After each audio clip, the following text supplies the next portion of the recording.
Hi, good evening, everyone, and welcome to the community meeting for Elm Street Urban Park. We're so pleased to be here with you tonight and excited to discuss this exciting new park renovation project. My name is Matt Weir, and I'm a landscape architect and an arborist. I'm also Montgomery Parks' project manager for this project. So thanks again for being here tonight and taking time out of your busy schedules to learn more about this project. I'm joined tonight by several staff from Montgomery Parks. We have landscape architects, we have engineers, the park management team is on the call, playground inspectors, park police is here as well, and also our public affairs team who helps to run this meeting and advertise the meeting. We're also joined by staff from the Montgomery County Department of Transportation, or MCDOT. Irene Lane from the town of Chevy Chase, the mayor of Chevy Chase, is here tonight as well, as are our landscape architecture and civil engineering consultant teams, Parker Rodriguez and Ed Tech engineers. It's a real team effort to design, build, manage parks, and we hope that this multidisciplinary team can help explain the park project to everyone and then answer any questions that you may have about the project. A few housekeeping items before we get too far into things.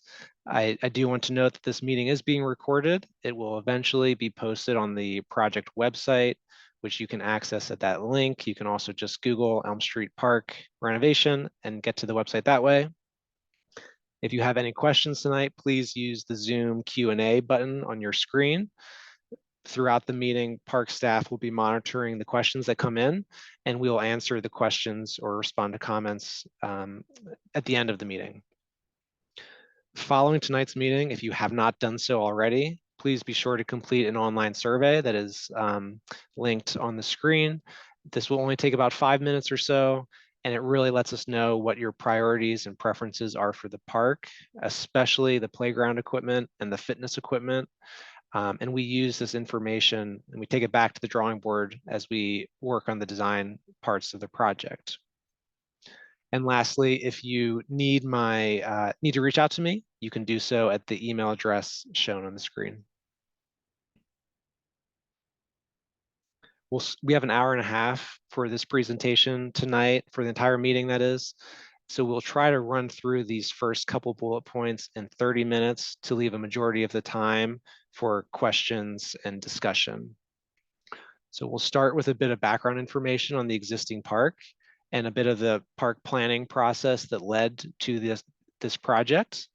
Then we'll transition a bit to speak about the proposed design for Elm Street Park, as well as the amenities that we're looking to add to the park. And finally, we'll get into schedule, next steps, and additional information before opening it up for those 60 minutes, give or take, of questions and discussion. So without further ado, let's get into the project background. I'm sure most everyone here is familiar with the existing park, but if you're new to the area or if you have not been to the park before, Elm Street Park is located in southern Montgomery County. The Maryland National Capital Park and Planning Commission owns the parkland, and we operate the parkland, but it's located within the town limits of the town of Chevy Chase. And as you can maybe tell by the map here on the screen, it really serves as a critical green buffer between downtown Bethesda and all the mixed use commercial residential buildings downtown and the single family residential of the town of Chevy Chase. There are a couple other parks, Montgomery Parks, numbered on the screen here, but I would like to call your attention to 3 of them. The first being number 1. This is a future park called Bethesda Market Park. We will speak about this in just a minute in more detail, but it's a brand new park close to the Farm Women's Market. Number 2 is Caroline Freeland. I call this out because we just renovated this park. We had a ribbon cutting for it, I think 2 weekends ago. So I highly suggest you get out and check it out. And number 3 is Leland Neighborhood Park, which is, of course, where the Lawton Community Rec Center is located. I call this park out because it's the closest existing park to Elm Street. It has also a basketball court and tennis courts, both of which will be renovated in 2025, and a whole host of other facilities there for the public's enjoyment. So zooming in a bit, Elm Street Park is bounded on the east by 46th Street, on the west by 47th Street, and on the south by Willow Lane. To the north is what we call, and hopefully people in the community called this, the Air Rights Building. This is where the Capitol Crescent Trail previously extended underneath the building. Right now, the Purple Line is being built beneath that building. Montgomery Parks acquired this park in the 1970s, and it has 3 distinct areas within the park, each of which has its own character and feel and aesthetic. So the northern part of the park is where the playgrounds, the 2 playground pads are currently located. It's also where there's a half basketball court. The southern end of the park is a bit more contemplative in its nature. It has extensive tree canopy, paths, a series of walking paths for meandering and strolling, benches. It's a bit more passive part of the park. And then between the north and the south is what we call the promenade. This is Elm Street extended. This is a pedestrian-only space, a space that we use for events like acoustics and ales. And when we have a dog park in the park, we do some staging there. So all told, this pink outline of Elm Street Park is just over 2 acres in size. And I do want to note that the improvements that we're discussing tonight are focused on the northern end of the park and the promenade. This is not a renovation of the entire park. There are not many improvements proposed for Elm Street Park South as part of this project.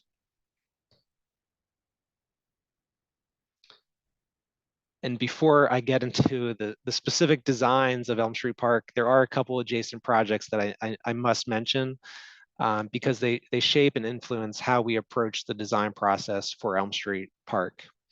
So I already mentioned the Purple Line, but as part of the Purple Line project, Montgomery County DOT is realigning a portion of the Capitol Crescent Trail. The Purple Line is shown here in this pink line with my mouse going over it. The DOT portion of the Capitol Crescent Trail project is rerouting the trail just before it enters the Air Rights Building through Elm Street Park before it connects on 47th Street and then Willow Lane, and then ultimately tying into the existing bike lanes on Willow Lane extending down to Bethesda Avenue. And I'll point out Elm Street Park is right here. I'm circling it with my mouse.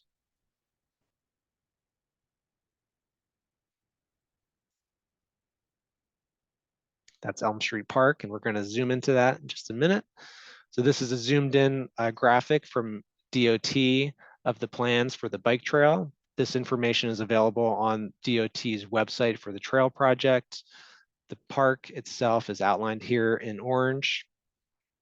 And I should mention too that the trail project was approved by the Montgomery County Planning Board in November 2021.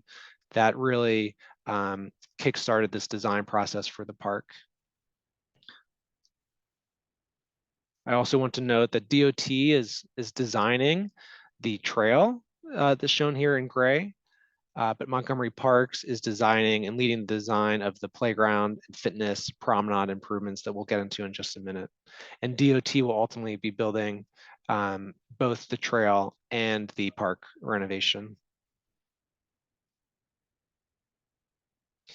The other project I must discuss is the Bethesda Market Park. Many of you may have heard about this project before. The map on the screen shows where this park is located, and this is a different orientation than what I just had up on the screen. So Elm Street Park is to the left, and Bethesda Market Park, the outline of it is shown here in red. To also orient you, here's Wisconsin Avenue, the bottom of the screen. Here's the Farm Women's Market. And the Bethesda Market Park would be a new park project.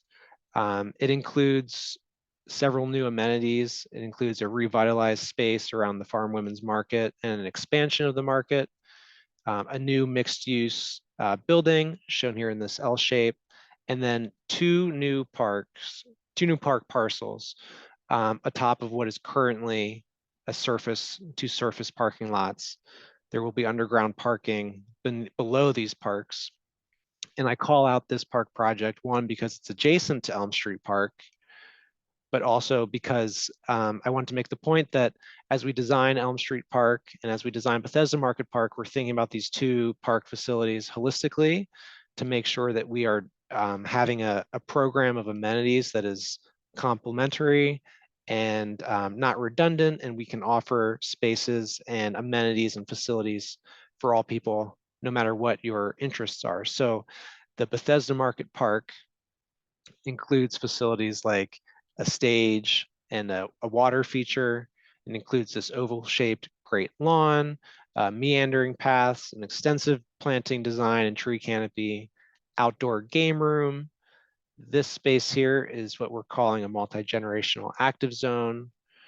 It includes climbing elements and some bench swings. And then I think perhaps most notably, there is a large dog park and a small dog park within Bethesda Market Park.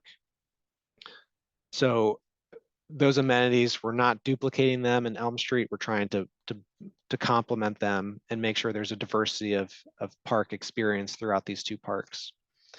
The Bethesda Market Park is a partnership between Montgomery Parks, the town of Chevy Chase, Montgomery County DOT, and the developer team of EYA and Bernstein. And both Montgomery Parks and the town of Chevy Chase are funding the construction of the parkland. So all told, this green space is about, plus the Farm Women's Market, is about 5 acres in downtown Bethesda and Chevy Chase, which is a real amenity that we hope the public can enjoy. And for a sense of scale, it's about a 1/4 mile from left to right on this screen. I will not read all the words on this slide, but I just wanted to make the point that these park projects for Elm Street Park, the Capitol Crescent Trail, and the Bethesda Market Park all really initiated back in 2017, give or take, when the downtown Bethesda sector plan was approved and adopted by both the county council and the planning board. There's also the bicycle master plan that recommended the Capitol Crescent Trail project. And most recently in 2021, the planning board approved the preliminary design and permits for the Elm Street Park Capitol Crescent Trail renovation that we'll talk about. So the existing site, this is the northern part of Elm Street Park. This playground was installed in 1993. As I mentioned before, it includes 2 separate pads for 2 to 5 and 5 to 12-year-olds, and some play equipment that includes climbers and a couple 4-foot slides, some monkey bars, some swings. Several of these pieces of equipment have been discontinued, so getting replacement parts is a real challenge. As you can see, it's a bit outdated. It's beyond the 20-year life cycle that we like to apply to our parks. There are some erosion issues at this facility. And while we've made small improvements to the playground over the years, it's in need of some reimagining and modernization. So for all these reasons, it's one of the highest priorities for replacement in our park system. Some more views of Northern Elm Street Park. This path is where used to lead to the Capitol Crescent Trail. It's approximately where the Capitol Crescent Trail will pop out. Some more views of the half basketball court, which will be removed from this park. And you can see here in the top right, some accessibility challenges and erosion challenges in this part of the park. This is the Elm Street Promenade between 46th and 47th Street. This is for pedestrians only. It has a great tree canopy on it, but like the playground, it is in need of repair and some replacement. The timber walls are outdated. The seating is a bit scattered and could be improved. And there are some accessibility challenges through this space as well. Okay, so we're going to get into the proposed design now. I'm going to hand it off to our landscape architecture consultant in just a minute, but I do want to just highlight a couple goals that we're establishing for this park. And what we're really asking ourselves is, when this park is built and operational, what would a successful park look like? So not listed in any specific order. The first goal that we're targeting is to enhance the play experience. So this includes inclusive play equipment, both at the ground level and elevated, improved surfacing, a diversity of play equipment, a mixture of play activities and play themes, and of course, features and facilities for both 2 to 5 and 5 to 12. We're also looking to improve accessibility throughout this part of the park. This is really making sure that we have an equitable park space that can be accessed by all people. And this is physical accessibility, but also visual accessibility, making sure that there are clear lines of sight to the Capitol Crescent Trail and into the neighborhoods. Those are all things we're thinking about as we ponder accessibility. We also want to increase multi-generational appeal. So we will show a couple outdoor fitness options that we're looking to add to this park. And this just gives a space for teenagers to be outside in the park, and also older adults who might be caretakers for their kids or grandchildren on the playground, for example. But this also means making sure that we're giving seating opportunities, picnic tables, and just a comfortable site for people to use when they're not on the playground. And finally, stewarding environmental resources. So Elm Street Park has extensive tree canopy, especially along the promenade, and doing what we can to protect those trees, but also adding new trees to the site. The environmental component of this project also includes adding stormwater management on site, which there is none currently, and just making sure that we're designing a space that can be easily maintained and operated by our park management team.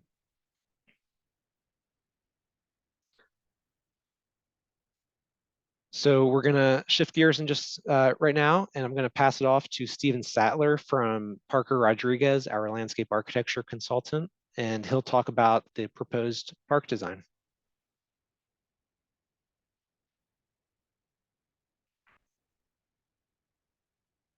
All right, thank you, Matt.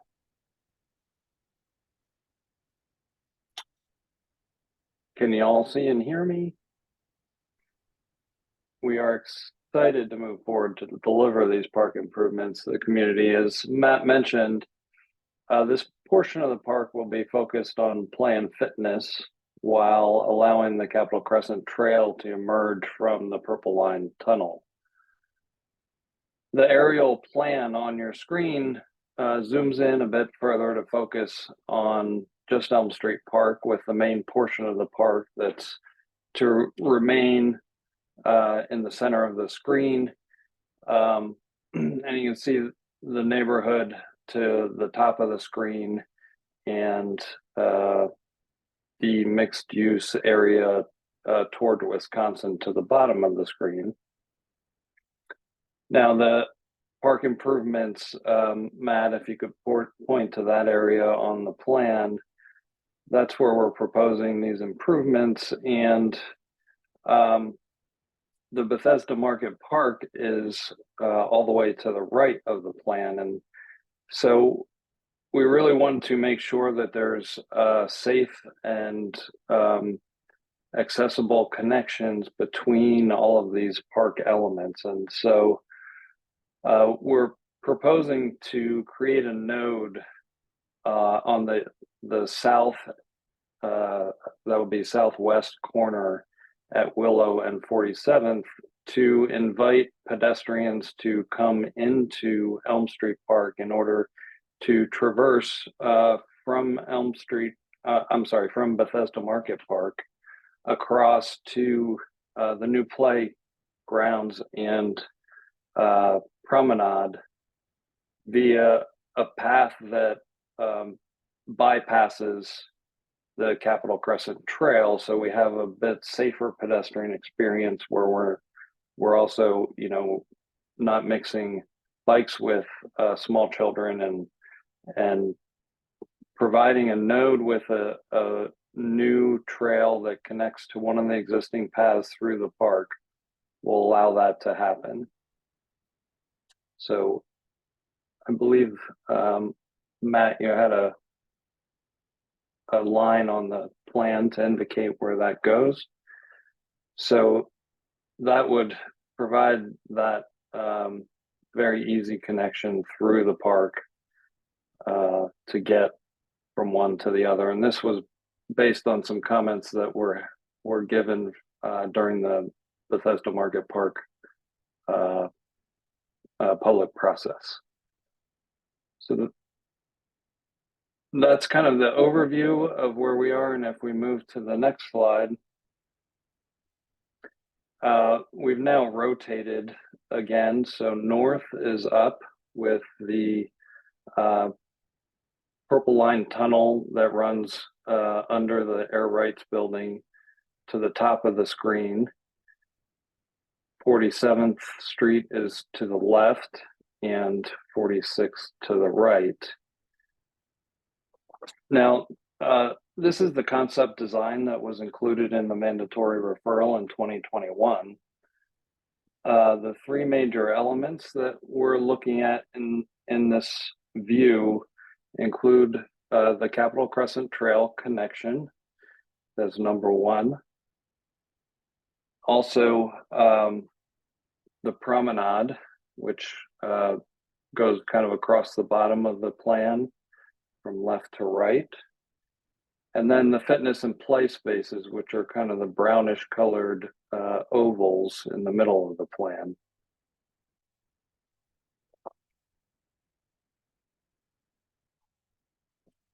So the Capitol Crescent Trail winds its way up from the tunnel. So there's a significant grade change from the tunnel to get up to 47th Street. So that's kind of winding its way up, and there are retaining walls on either side of this trail to get up to here.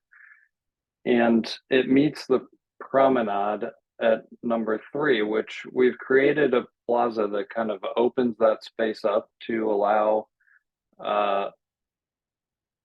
open sight lines along the trail so that there is a much safer kind of pedestrian crossing there. And we will change the paving material of the trail as it crosses through there to further indicate how that crossing happens. And the intent is to reconstruct the pavement through the promenade in order to provide a smoother and safer surface and upgrade its aesthetic appeal as well. And in doing so, we're also removing the timber retaining walls that are slowly failing and sloping down instead of building new walls in order to allow the tree roots to grow through there and maintain those trees. This promenade will have some new seating nodes along it and still allow for those events that Matt talked about earlier, while providing safety at night with some upgraded lighting. It will also allow for entrances. There's 3 entrance nodes into the different areas of the play and fitness zones. So getting into those, the fitness zone is number 4 on the left, and that could include a variety of types of fitness, which shown in the plan, and each of these areas is just a schematic. So that will change based on some of the survey results that we get in. Number 5 is where we would have the 2 to 5, 1 to 2 and 2 to 5 younger kids play area, and number 6 is for the 5 to 12. And this entire area would be fenced in. so that we can make sure that there are no conflicts between the bikers and the children playing in these areas. So we also want to introduce some new plantings that would provide shading, possibly some shading elements within the play areas themselves, and seating for caretakers and things like that.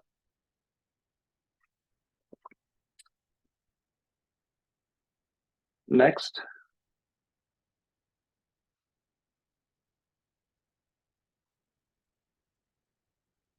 So these are examples of types of play activities for the younger kids, the 2 to 5-year-olds.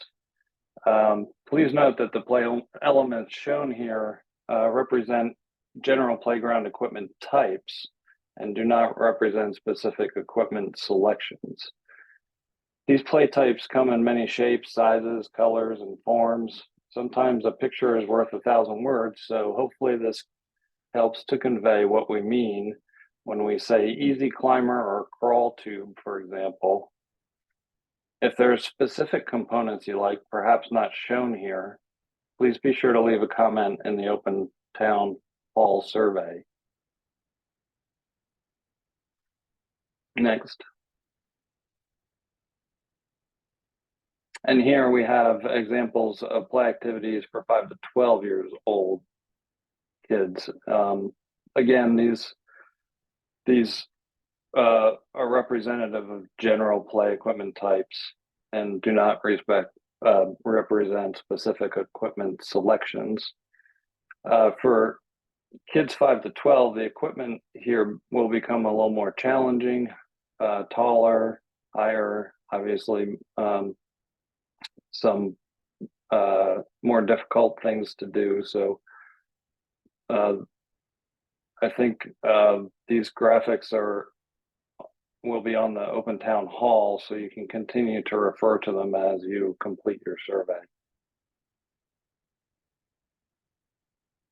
And here we have examples of the fitness equipment and types that could be incorporated into the park with street workouts or parkour calisthenics. There's functional fitness as well. And these are all options that we could incorporate in that area that we showed earlier. And I think that wraps up kind of the basics of the design for that part of the park. Back to you, Matt. Okay, thank you, Steve. So we're getting close to the question discussion, but I just want to make one last plug for the Open Town Hall. The questions that you see on the screen here, this is kind of the gist of what we're getting at with this Open Town Hall. We are really looking for your input and your preferences for the playground equipment, especially. We really value your opinion on that, and we'll work to integrate it into the site design. But we ask about the promenade, for example, and about other priorities you have for the park, and what makes a park great. We want to hear from you about it. So the link to that survey was just added to the chat. You can also click again, Google it, or go to the QR code, get to it that way. But please be sure to share it with your friends and family if you haven't done so already. And it only takes about 5 minutes, give or take, to complete. So we hope to get a lot of people responding, and we look forward to your feedback. A bit about the schedule. So we're working with Montgomery County DOT throughout this process, and this is just a snapshot of the project schedule as it exists right now. So back in the summers, when we really started to re-engage with DOT on both the trail and this park design project, we're here tonight for the community meeting and the community survey, which I think lasts until the first week of December. So you have a couple more weeks to respond to it. This winter to the spring, we will take that feedback we've heard tonight and the feedback on the online survey and use it to finalize the design, complete the construction documents, and get permits for the project, so that by the summer of 2025, DOT can begin on both the construction of the trail and the park, with the hopes that it's finished within a year by summer 2026, which is in advance of the Purple Line opening, but the target date for the entire Capitol Crescent Trail to be open to the public. So it's a very fast-moving project, and we look forward to keeping it moving after this this meeting. So again, this information was in the chat, but if you have questions or comments about the park project, feel free to reach out to me. If your questions are about the park in general, reach out to our customer service team, info@montgomeryparks.org, or if you have any safety concerns or questions, reach out to the park police. Unless it's an emergency, of course, call 911. So with that, I'm going to pass it off to Trisha McManus, who will help receive the questions and either answer them or pass them off to key staff or personnel that can provide some insights onto the questions and comments. Okay, thanks, Matt. I'm Trisha McManus, our design section manager. And as Matt mentioned previously, our entire project team is on the call, and we'll work together to address your questions and comments. And our team includes Kevin Min from the Montgomery County Department of Transportation, our consultant team of Jason Fritz with AdTech Engineers. We have Trini Rodriguez and Steven Sattler from Parker Rodriguez Landscape Architects. And from the town of Chevy Chase, Mayor Irene Lane has joined us. And from our parks team, we have Mike Zalaski, our project engineer, Kyle Lukacs, our trails planner, Todd Holmes, our regional operations manager, Tony Galippo, our playground safety inspector, and Officer Derek Williams from Park Police. So what we'll do is go through the questions in the order that we've received them. We might consolidate, if we see multiple questions that are similar, consolidate how we address them. But I'm going to try to direct the questions to those who might be best able to answer them. But I'm also asking our entire team to just jump in. Don't wait for me to ask. If you have some information to add as we go through these topics, just so that we have a good discussion and we address the questions and issues comprehensively. So just to start, we have from Chris, we have several questions. One about lighting. And I guess we didn't point out the lighting on the plan, but Matt, I might ask you to point it out if you've got the pointer, but we do have lighting, new lighting along the Elm Street Promenade, which there's lighting there now, but it will be upgraded. There would be lighting along the Capitol Crescent Trail. And then there is existing lighting through the lower portion of Elm Street Park, that allows safe passage through the park. So that lighting, so that's the lighting that's proposed. We don't have any lighting specifically within the playground area, but our parks are closed at night. So we're lighting to allow safe passage, but not necessarily to encourage use at night. So that's our general park policy. And then does anyone have anything they want to add to that specific issue? Officer Williams or our design team? Okay, if not, there's a question also from, do you want to go ahead, Officer? Oh, good evening, everyone. And you pretty much touched on the positive lighting. Like I say, long we want safe passage through for the lighting, but we don't want lightings in our parks. So we found in the past, if we put lightings in the park, even though it's closed, it's sending mixed messages and it's kind of welcoming people. So I was kind of piggybacking what you said. That's one of the main reasons why. Okay, great. Thank you. The second part of this question is, what's the path connecting to the north end of the park? And I think that was sort of, I don't know if we have a plan that shows where the trail goes into the Purple Line area, but Matt or Kevin, I'm wondering if you want to describe how that trail, when it leaves the park and goes north, the connection to the Capitol Crescent Trail, or how that moves through there. And the question specifically, is there a connection to Pearl Street, which I believe there is, but I'd ask maybe Kevin if you could address that. Oh. Yeah, so as for where the park would end, right now, as the Purple Line's being built, they have their portion of the trail built to right at the edge of what we're seeing here, where those right at where the cursor is seeing there.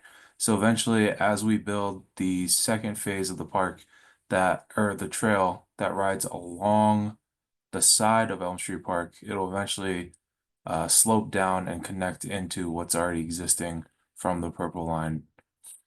As for the Pearl Street connection, this Purple Line eventually does reach all the way through to the downtown Silver Spring Metro Station, and I believe there is a Pearl Street connection that ties in along the way. Okay, thanks. Sorry, I just wanted to jump in. So the Pearl Street connection is actually going to be off of the pedestrian bridge. So when you're coming off, if you're working your way kind of northeastwards, there'll be a walking ramp that leads up to a pedestrian bridge that crosses the tracks. On the other side of that pedestrian bridge will be access, a kind of a down ramp to Pearl Street. Or the walker or rider will have the ability to continue on the Capitol Crescent Surface Trail. So just wanted to jump in on that. No, thanks, Irene. That's great. The next question is, how do we plan to protect the current trees at Elm Street Park? So I'd ask Matt and Steve and Trini if maybe we could show the plan and what trees we're trying to protect. We're looking at protecting the trees that Steve had mentioned along the promenade, and certainly we're not removing any trees within the lower portion of Elm Street Park. But if you could elaborate on that, Matt or Steve or Trini. Sure, I can just mention a few points, and I'll pass off to Steve and Trini about the proposed design. So, as Trisha mentioned, the southern part of Elm Street Park, we are protecting the trees in that space. We're really not making improvements to that area aside from the short pedestrian path that Steve described a bit right here. So the great tree canopy that's out there now will remain. At the promenade, there are a couple outstanding trees providing shade now, and we're working with the design. Steve and Trini can talk about it more to protect those trees, and we're thinking about it from the beginning of the design process and seeing that through the construction process to make sure our design intent is carried through. But there's a couple outstanding sawtooth oak right here. If you can see can't see my mouse, but a couple outstanding sawtooth oaks along the promenade, as well as a sweet gum and some other smaller maples that we're really working to protect. Within Elm Street Park itself, there is a bit of grade change within the north part of Elm Street Park, I should say.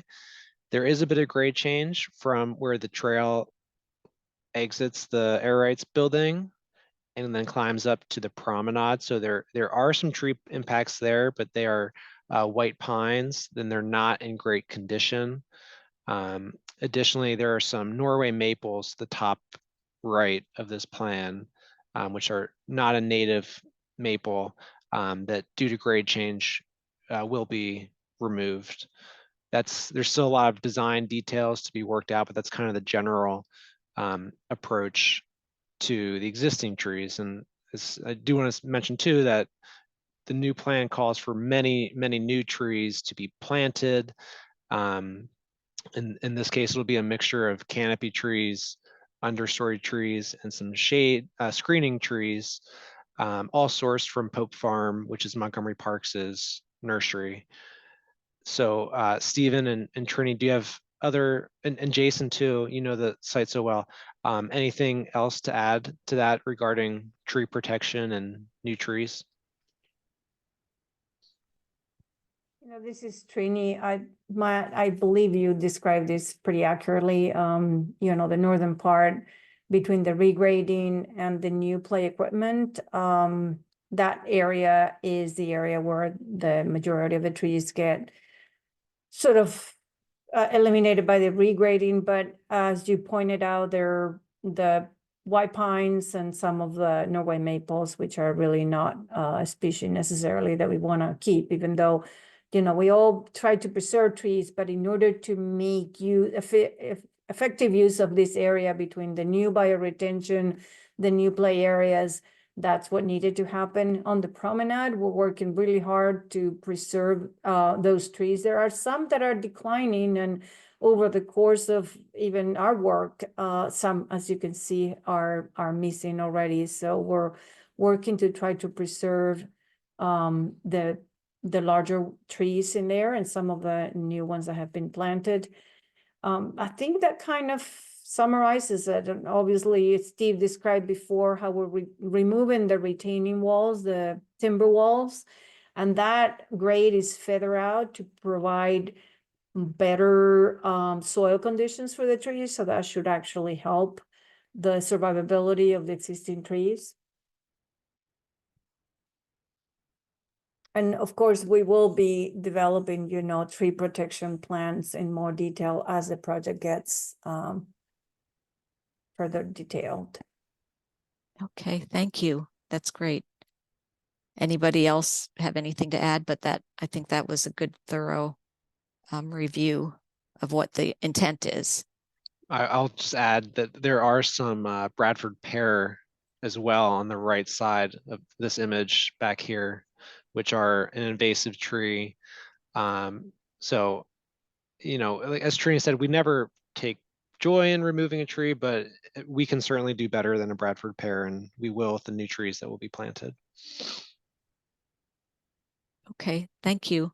The next general topic, and we have a number of comments on this, is about inclusive design for specifically inclusive design in general, and then comments about the playground, about what type of surfacing we intend to use. And then, so let's start with surfacing, and then there's questions about equipment as well. But we saw the abundance of comments on the open town hall about the importance of making sure this playground was fully inclusive, and we are taking those comments to heart. Our standard practice in most of our playgrounds, we have 275 in our park system, is to use engineered wood fiber. But in certain situations like urban parks and heavily used parks, we do use more stable surfacing, just to knowing that those parks get more heavily used, they attract more people, and we have this particular interest in making sure the playground's inclusive. So we will be using a stable surfacing, and we're considering a new product that's made out of cork. It's a poured surfacing, which is unitary surfacing. It's stable, it stays in place, but the disadvantage of the recycled rubber or the rubber surfacing is that it's very difficult to dispose of at the end of its life cycle. It's not as green or sustainable a product. So there is this new product made with cork that is made from recycled material as well as can be recycled at the end of its life cycle. So I'd like to ask our team, Matt and maybe Tony is our playground safety inspector. We're going to try this for the first time. So we're looking at examples where this has been used, and we thought this might be a good place to try it. But if Matt, Trini, Steve, or Tony would like to just add what we're thinking about here and why, that would be good.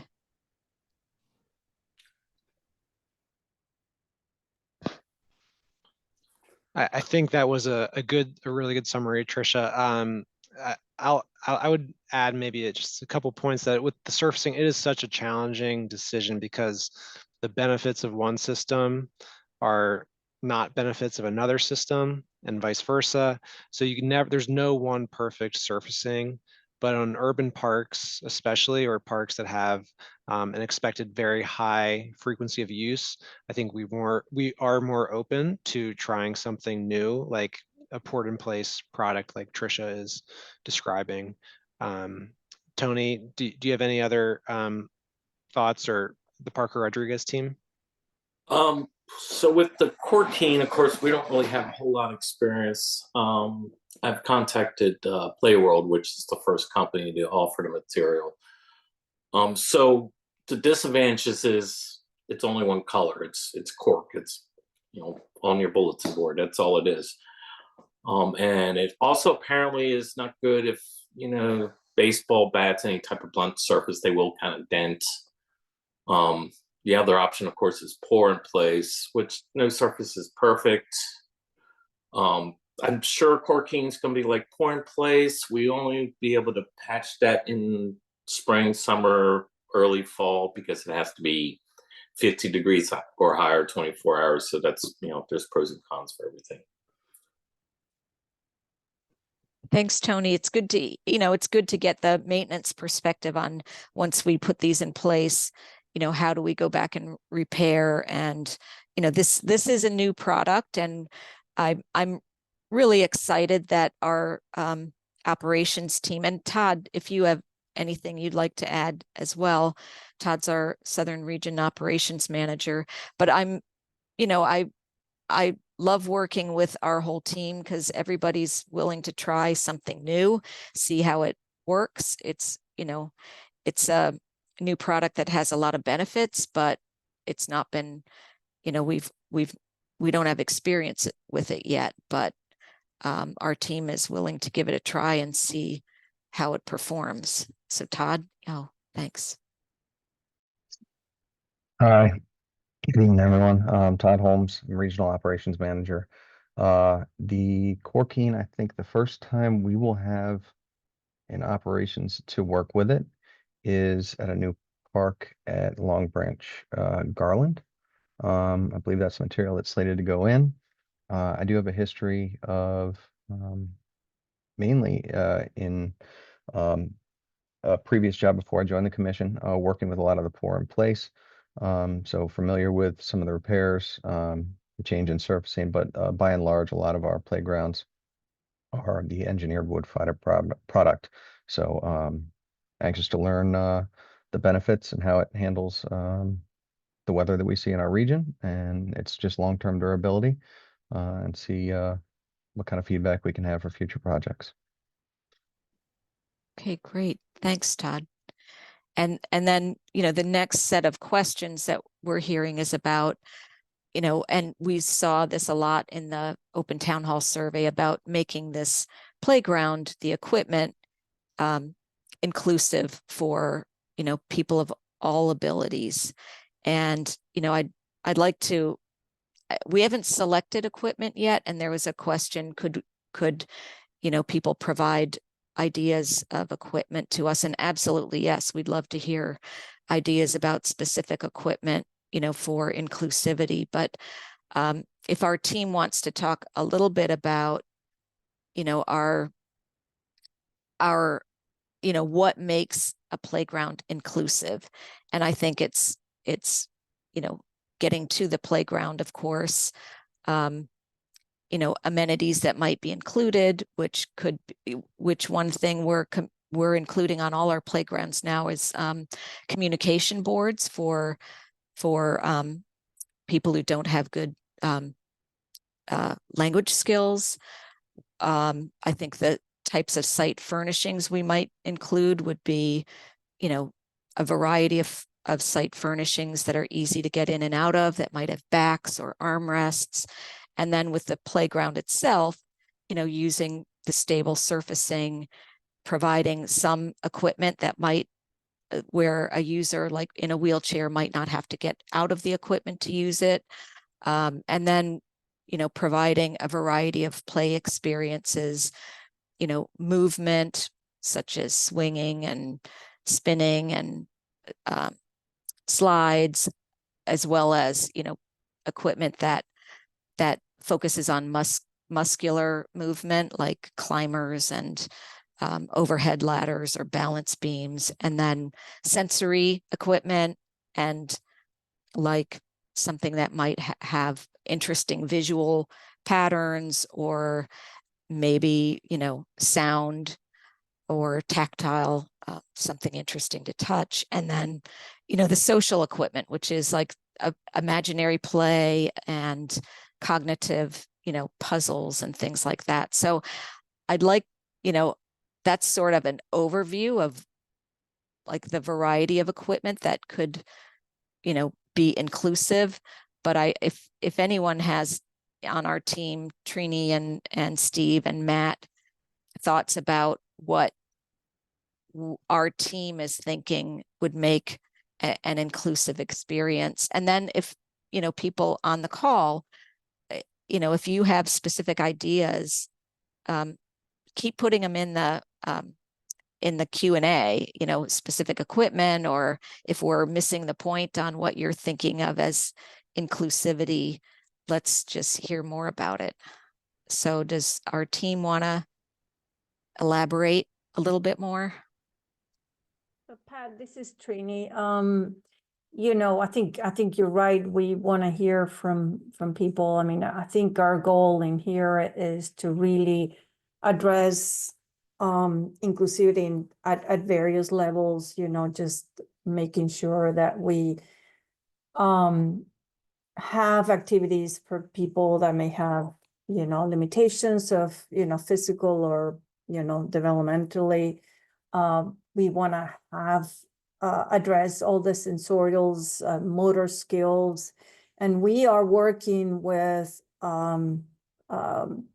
manufacturers that are specialized on exactly that, sort of enhancing the experience of the various users. So we want to hear from people as to what is it that they want to see, but we, rest assured that we are being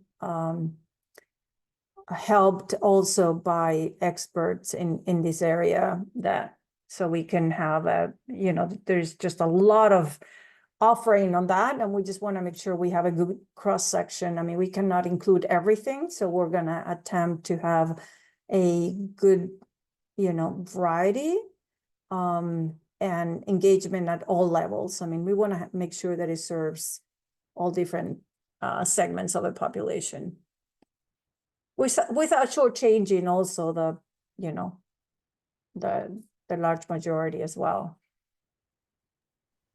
Okay, great. Anyone else want to add to that?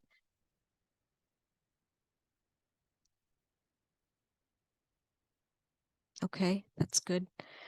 And please give us your ideas of specifics that you'd like to see. And the Open Town Hall survey did have a lot of information on what types of equipment that people who took the survey are preferring in terms of the types of experiences. So we will definitely look at the feedback that we're getting, but anyone who has specific ideas, please feel free to reach out to Matt directly, with any additional ideas if you've already taken the survey.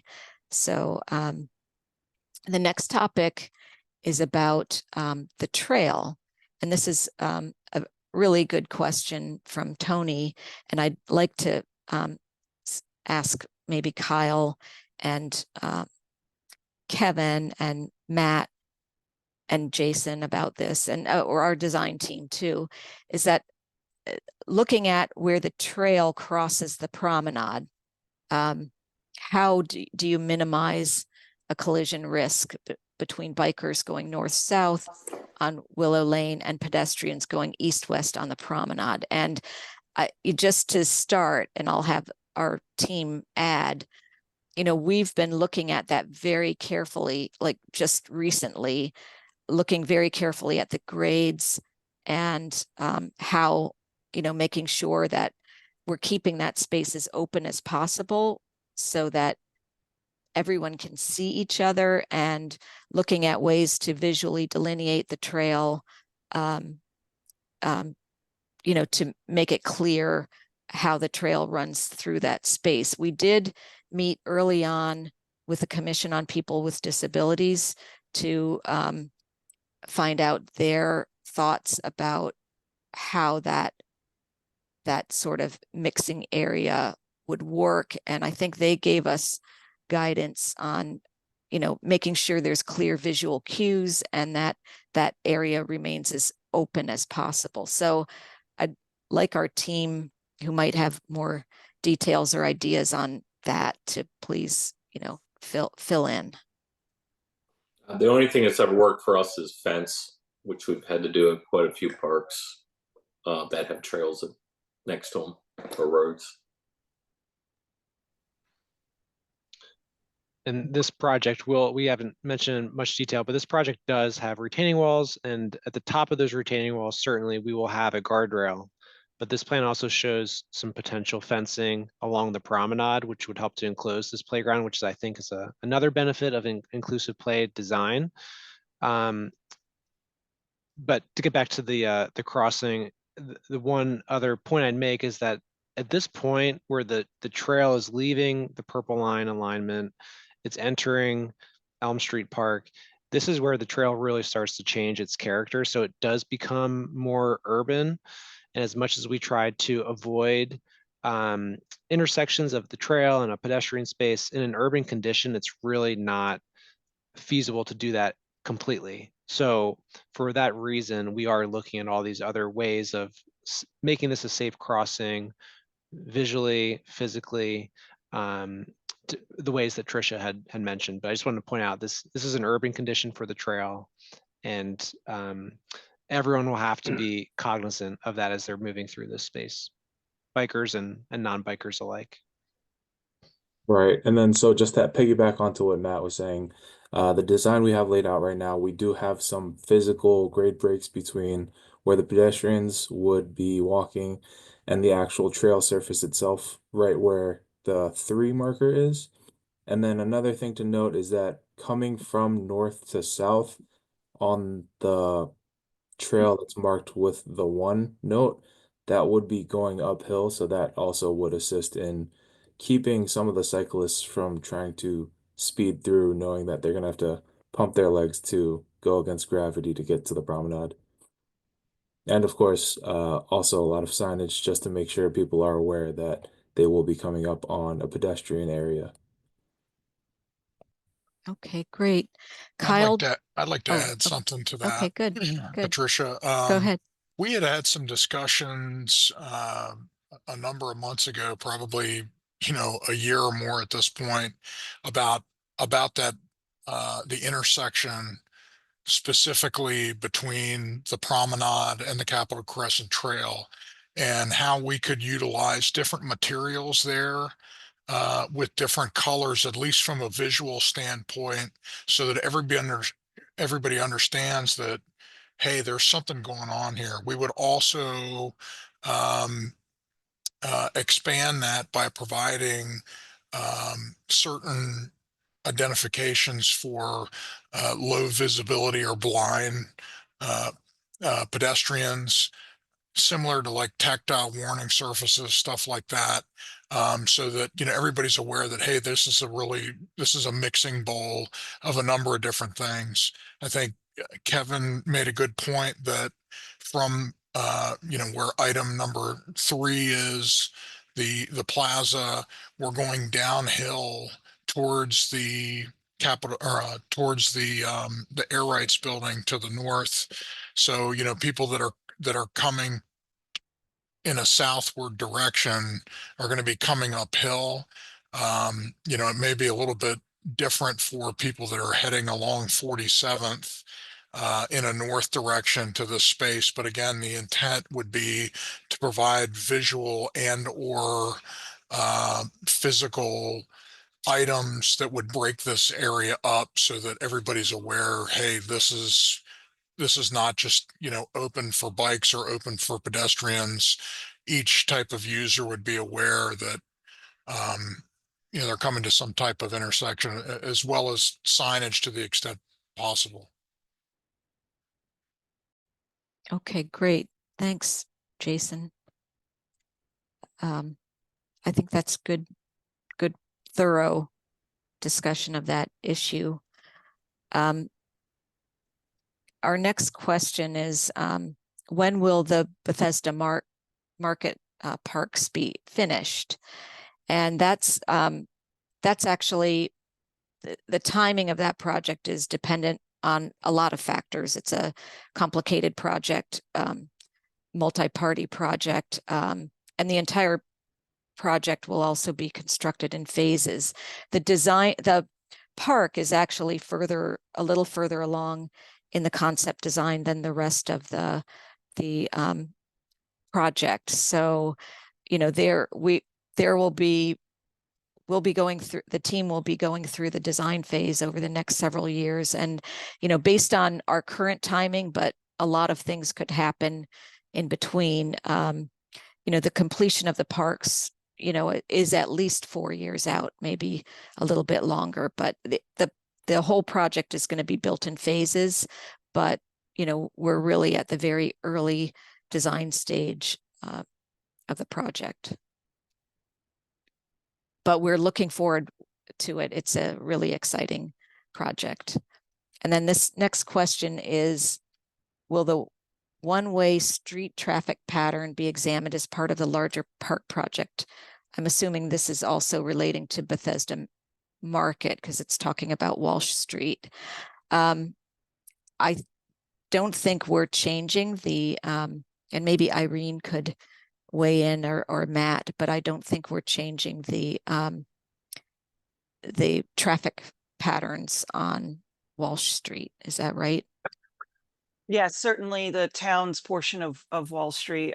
There's obviously a Bethesda portion of Wall Street, but no, there aren't discussions at this time for changing the one-way traffic patterns that currently exist. I think that's something that could be assessed once everything is in and there's an better understanding of the use of the underground parking garage and how that might impact the couple of businesses or organizations on Wall Street. Okay, thanks, Irene. There's a couple more comments that maybe were made before we had the discussion about the surfacing, but yeah, we're not planning on using engineered wood fiber. We are going to use a stable surface within the playgrounds. And this next question is, what is a rain garden? And will there be a drinking fountain? And I'd like maybe our engineers to talk about, the rain gardens are actually stormwater management practices. And if maybe Mike or Jason could describe why we have those and what they are.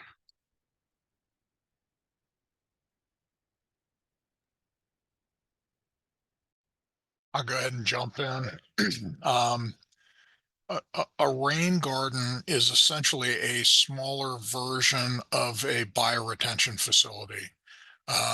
So what we're talking about here is a small water quality treatment facility that would have a medium material in it that is high in sand, with some organic material, and then just regular soil, to allow filtration of impervious areas. So, this may treat certain things like temperature. Um, you know, Typically you're talking about like treating a parking lot where there's hydrocarbons and those kind of things. That's not going to occur here because the park setting. But essentially the hard surfaces will drain to these facilities. As far as the other stormwater managed for the site, area 5 and area 6, where we're talking about doing corkine or a pour in place surface, something like that, those materials would be permeable and allow rainwater to drain through. And we are going to have some stone reservoirs that are beneath the material to allow for water to accumulate and slowly drain out over time, which again helps with temperature and those kind of things from a water quality standpoint. Okay, great. Anyone want to talk about planting, how these areas are planted? Trini or Steve? Yeah. I can jump in there. So from a non-technical perspective, what these things physically look like is a slight depression in the landscape, and they're fully planted with typically with native species, grasses, perennials, shrubs. Most likely those would be the things that we would plant in these rain gardens that would provide additional aesthetic benefits as well as ecological benefits to insects, birds, and the like. Okay, thanks. The other part of this question is, will there be a drinking fountain? And yes, there will be, Steve or Matt. I don't think we've determined exactly where it's going yet, but the intent was to provide one. Is that correct? That's correct. We were intending to provide one. I think this plan does show it, doesn't call it out, but we're still trying to figure out the best and most functional, usable space for where exactly that drinking fountain would go on this plan. Okay, great. I think the intent would be for it to be closer towards the Capitol Crescent Trail at the exercise area. Again, we haven't exactly located where that was, but that's where we've discussed, if somebody's coming off the trail to start to exercise, as well as when they leave to get back on the trail, somewhere in that vicinity.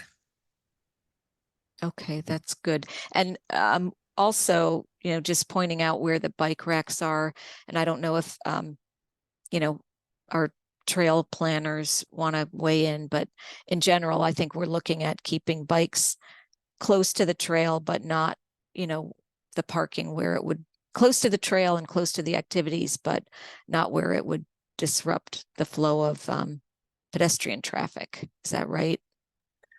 Yeah, I can chime in there. Yeah, I mean, generally we want to try to keep bike racks at the entrance to the parks, near some of the amenities, so people want to keep an eye on their bike. But we'll very much be working to keep those modes separated.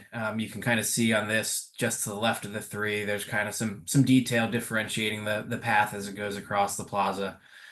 So we'll be doing everything we can to help kind of keep things clear and keep modes separated. Okay, thanks. There are a couple more trail questions coming up.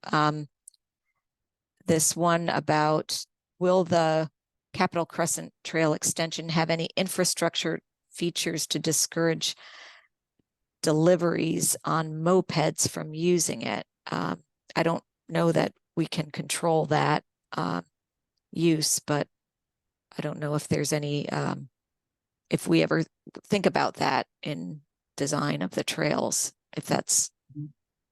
Yeah, I mean, there's certain things you can do, along other parts of the Capitol Crescent Trail. We've got boulders or bollards kind of placed to help, prevent motor vehicles mainly. It's a little harder to restrict mopeds or something like that because they're taking up about the same space as a bike. But it's a combination of signage and enforcement and working to kind of deliver some of those things along with being able to physically stop people.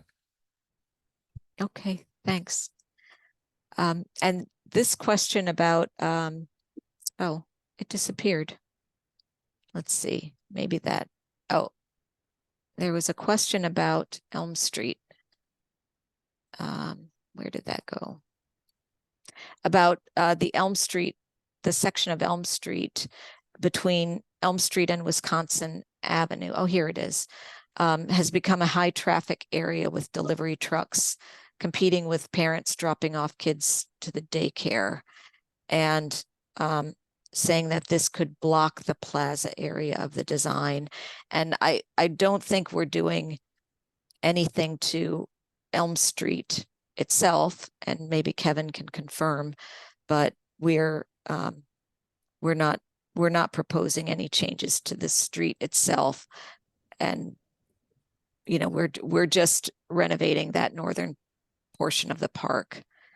I don't think we're looking at changes in parking or anything else. Is that correct, Kevin? Yeah, that's correct. The extent of the work of what we're proposing to do on Elm Street, if you could call it that, is just to the west of where the Capitol Crescent Trail crosses the promenade. Okay, all right. Thanks. And again, here's a question about the surfacing materials that we are not going to be, we will have a stabilized surfacing. I thought I had seen something earlier about, you know, inclusivity in the playground is more than just meeting the ADA standards, and we wholeheartedly agree with that, and are looking forward to trying to address that well. And any ideas that people have, we're happy to consider them.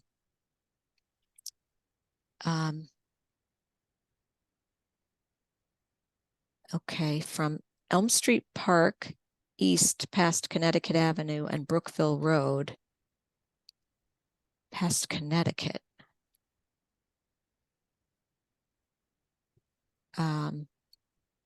They're talking about the type of lighting fixtures that we might be using within the park, to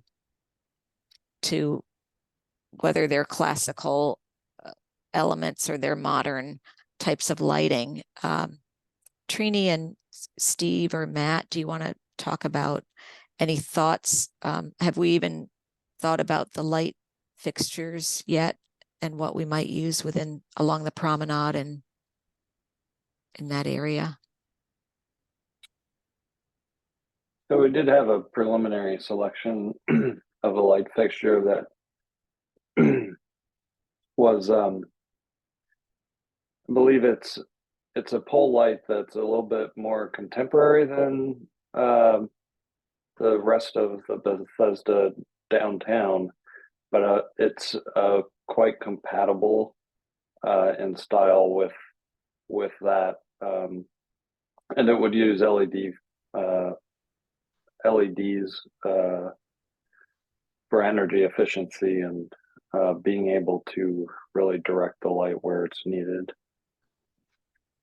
Okay, and have we, and I might ask Officer Williams to chime in too, but have we thought about lighting levels yet? You know, foot candle levels. Are we keeping what was there, or are we looking to, do we have any thoughts about what the light levels will be like along the trail or along the promenade? Or is I'm being too technical? Yeah, I don't think we've gotten there yet. Yeah, okay, that's fine. But we do have a lighting consultant on our team, not on the call tonight, but they're a part of the Ad Tech and Parker Rodriguez sub-consultant team. So we'll be able to tap into their expertise. But when we're talking about lighting, some other things we'll be considering, Steve mentioned LED lighting for efficiency. Some fixtures have a hooded cover that they can reduce glare, reduce light spillover, and be dark sky international compliant. Color temperature of the light itself, reducing glare. Newer, more modern light fixtures do a better job of reducing glare and that spillover that I was talking about. So those are all factors that we'll be considering as we move along with this. I think the key is to provide a safe atmosphere, as we talked about before, and not increase the intensity of the lighting to disturb the surrounding residential neighborhood.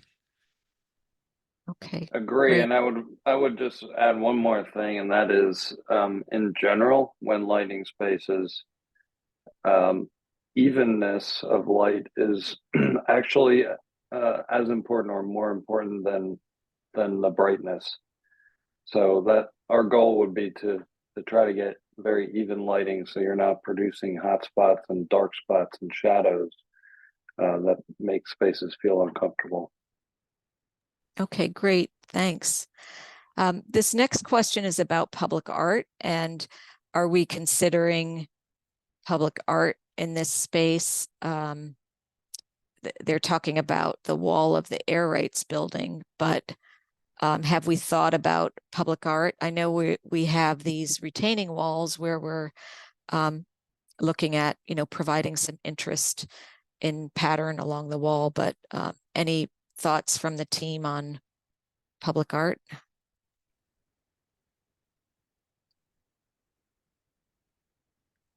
Tricia, it's Jason again. Okay. I know we had discussed this a while ago, although not recently. But as you mentioned, being able to use perhaps the walls along either side of the Capitol Crescent Trail. There was even some discussion about the fencing or guardrail that's going to be on top of the wall and trying to incorporate something into that. Again, we haven't developed that for now, but again, it is something that we have discussed previously and would like to incorporate if the budget allows. Okay, great. And then again, some comments about the inclusivity. Can we clarify when the promenade and playground construction will be complete? So I think, Matt, you covered that in this slide that we're looking at. Yes, summer of 2026 when the Capitol Crescent Trail opens. And then is there still time to have input on the Bethesda Market Park? And yes, that we're only through concept design with the park itself, but there will be a public meeting for the overall project coming up, most likely, by midsummer in 2025. So I think the team is taking the entire project to a further level of design, and there will be a public meeting at that time to gather input on the entire project before it gets submitted to the Montgomery County Planning Board for site plan approval. So there will be another public meeting. It might not be specifically on the park, but it will be on the overall project. And Matt is also the project manager for the park. So, if you have comments on the park, we're happy to hear any ideas that people have. But we are at we've had a number of public meetings. We've had, open town hall, surveys. So we've had a great deal of public input. Matt, you might elaborate, but we've had, I don't know, I think we got something like 600 responses on our open town hall survey. And so the design that's reflected does reflect a great deal of public input that we received, but of course, we're always happy to hear more. So any comments on that, Matt? I think that's a good summary. There were two meetings back in 2023 and one most recently in 2024, but as the project advances towards the planning board submission dates in 2025, the developer team will be leading some public outreach and public meeting, at least one public meeting, I imagine, as part of that planning board submission in 2025. So yes, there will be more opportunities to weigh in, and you can contact me if you have thoughts on that project as well. Okay, great. Oh, yeah, Michelle just posted that we had 654 responses to that open town hall survey for the, previously on that park. So we have received a lot of input that was incorporated into the plan that you see. But it's not to a detailed level yet. So if there's, additional ideas, we're happy to hear them. So it looks like we have covered the questions, and if anyone, if anybody has any last burning issues, we have a few minutes left. So feel free to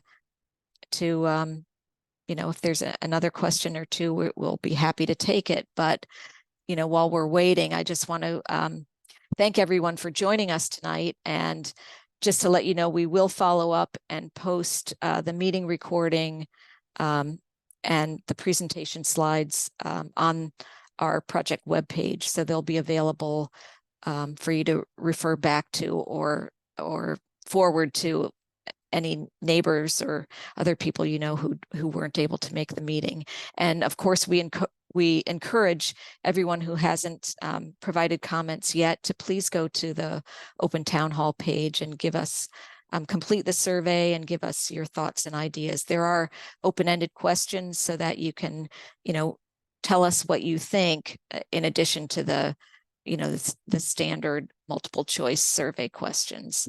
But if you have any additional questions or comments that you think of later or after you've taken the survey, or if we didn't address an issue well enough tonight, please feel free to contact Matt directly, and we'd love to hear any additional feedback that you have. And I'm not seeing any. Is there anything new? Oh, okay. Park design is like a kitchen. It becomes dated if you don't think in terms of timeless elements. Very good comment. So, well, that's great. We'll think about that, and when we get into the details of the design. And then before we close, I would like to acknowledge several other team members who've been supporting us on the call, particularly Michelle Ramirez, Melissa Chotner, and Susan Stafford from our Public Affairs Office. They always make these meetings run successfully, and they help us with all of our public outreach, and they do a wonderful job. So I want to thank them for their support, and for our entire Parks team for participating tonight, and for all of you for joining us and giving us your ideas. So Matt, I'll turn it back to you if you have any final comments to close the meeting. Again, just wanted to thank everyone for logging in tonight. We know everyone's very busy with their schedules and it's getting late and everyone has personal lives to attend to. So your participation and feedback on this park is very important to us. And again, we thank you for being here. One last thing on the Open Town Hall online survey.